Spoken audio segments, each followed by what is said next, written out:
అదే RTV app వార్తల్ని క్షణాల్లో చదివే అవకాశం ఉంటుంది. ఒక న్యూస్ పేపర్, ఒక టెలివిజన్ ఛానల్ మీ చేతుల్లో ఎప్పుడూ ఉంటాయి.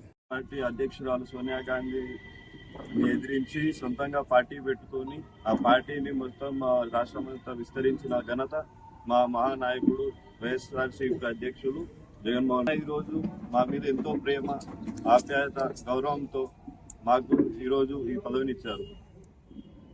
ఎట్టి పరిస్థితిలో ఏ విభేదాలు లేకుండా, భేదాలు లేకుండా, వర్గ భేదాలు లేకుండా ఈ నియోజకవర్గం అంతా కలిసి పోరాడి 2029లో వైఎస్ఆర్సీపీ పార్టీని మళ్ళీ జెండా ఎగిరేయాలని చెప్పి అందరినీ మనస్ఫూర్తిగా కోరుకుంటున్నాను.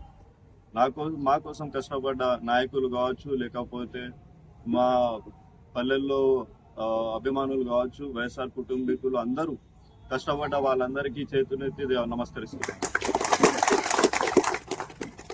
ఈరోజు జగన్మోహన్ రెడ్డి గారు మాకు ఇచ్చిన ఈ పదవిని మంచికి వాడి నీతి నిజాయితీగా ఎమింగనూరుని తీర్చిదిద్దుకుంటూ 2029లో మా పార్టీని గెలిపించుకొని చూపిస్తామని ఈరోజు నేను చెప్తున్నాను. అలాంటిది ఏం ఉద్దేశం లేదు. మేము ఈ జనాలకి, మా ఊరికి మంచి చేయాలనే ఒక ఉద్దేశంతోనే నేను ఈరోజు రాజకీయాల్లోకి రావడం జరిగింది. అంతకు మించి వేరే దురుద్దేశం ఏం లేదు, దురుద్దేశం మీద ఏం లేదు.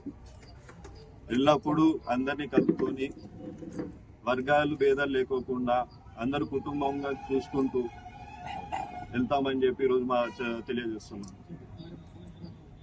2029లో మళ్ళీ జగన్మోహన్ రెడ్డి గారిని ముఖ్యమంత్రి చేసుకునే బాధ్యత కూడా మనందరికీ ఉంది.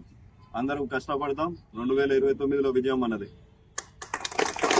చాలా ఆనందంగా ఉందండి. I'm really happy.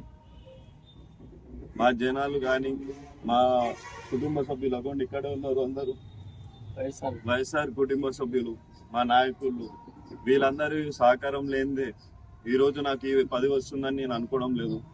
వీళ్ళందరి సహకారంతో, మా పెద్ద ఆయన చెన్నకేశ్వర రెడ్డి గారి ఆశీస్సులతో, అలాగే మా నాన్నగారు జగన్మోహన్ రెడ్డి గారి ఆశీస్సులతో ఈరోజు నాకు ఈ పదవి వచ్చింది. మరిన్ని వీడియోస్ కోసం ఛానల్ ని సబ్స్క్రైబ్ చేయండి. లేటెస్ట్ అప్డేట్స్ కోసం వాట్సాప్ ఛానల్ ని ఫాలో చేయండి. అండ్ లింక్ డిస్క్రిప్షన్ లో ఉంది.